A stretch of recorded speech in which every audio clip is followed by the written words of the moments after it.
ओम नमो भगवते वासुदेवाय नमः। आषाढ़ मास के शुक्ल पक्ष की एकादशी को देवस्यानी एकादशी कहते हैं।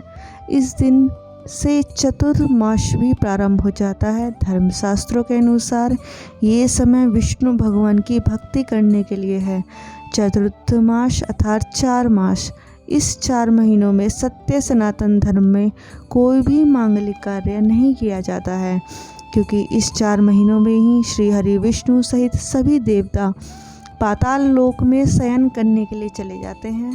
धर्मशास्त्रों के अनुसार श्री हरि विष्णु ने 52 अवतार इस एकादशी के दिन ही लिया था।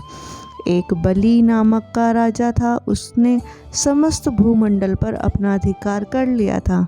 वह राजा बलि यज्ञ आदि दान पुण्य किया करता था। श्री हरि विष्णु ने 52 अवतार लिया और पहुंच गए राजा बलि के यहाँ। राजा बलि इस समय यज्ञ कर रहे थे। यज्ञ के पश्चात राजा बलि दान पुण्य किया करते थे। उसी समय श्री हरि विष्णु ने वामन का रूप लेकर राजा बलि से 3 पग भूमि मांगी। राजा बलि ने कहा, हे वामन देवता, 3 पग भूमि में आपका क्या होगा? इस समस्त भूमंडल का कोई भी राज्य मांग लीजिए, मैं आपको सहर्ष आपको दूंगा।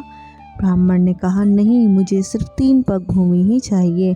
वो राजा ने कहा, ब्राह्मण देवता, जैसी आपकी इच्छा, आप 3 पग भूमि नाप लीजिए। इतना कहते ही उन 52 अवतार श्री हरि विष्णु ने अपना आकार बढ़ाना शुरू किया।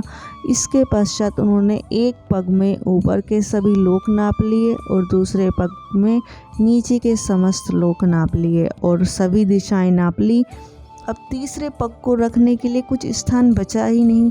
तब 52 अवतार श्री हरि विष्णु ने कहा, हे बलि, तीसरा पग मैं कहाँ रखूं? तब राजा बलि ने अपने मस्तक को झुकाकर कहा, भगवान, तीसरा पग मेरे शीश पर रख दीजिए। ऐसा कहते ही श्री हरि विष्णु ने अपना तीसरा पग राजा बलि के शीश पर रख दिया। राजा बलि की इस दान भक्ति को से प्रसन्न होकर श्री हरि विष्णु ने राजा बलि को पाताल लोक का राजा बना दिया और राजा बलि से प्रसन्न होकर वर मांगने के लिए कहा। तब राजा बलि ने श्री हरि विष्णु जी से विनम्रता पूर्वक कहा, हे भगवान, यदि आप मुझ पर प्रसन्न हैं तो आप इस पाताल लोक में ही निवास कीजिए।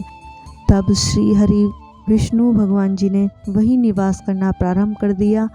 जब श्री हरि विष्णु जी की पत्नी लक्ष्मी जी को यह पता चला तो वे एक गरीब बूढ़ी औरत का वेश भरकर राजा बलि के यहाँ गईं। राजा बलि ने उनका खूब आदर सत्कार किया और उस बूढ़ी औरत को अपनी बहन बना लिया। एक दिन राजा बलि ने अपनी बहन लक्ष्मी से कहा, यदि तुम्हारी कोई इच्छा हो तो कहो, मैं उसे तत्काल पूरी करूँगा। तब लक्ष्मी जी ने कहा, मैं श्री हरि विष्णु जी की पत्नी लक्ष्मी हूँ। मेरी इच्छा यह है कि आप मेरे पति को पाताल लोक से मुक्त कर दें। तब श्री हरि विष्णु जी और लक्ष्मी जी ने वैकुंठ धाम को प्रस्थान किया था।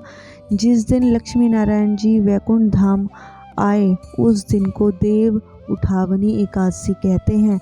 इस प्रकार भक्तों इस कथा को देवस्यानी एकादशी के दिन जो सुनता और सुनाता है, श्री हरि विष्णु और लक्ष्मी माँ सभी भक्तों की मनोकामनाएं पूर्ण करती हैं।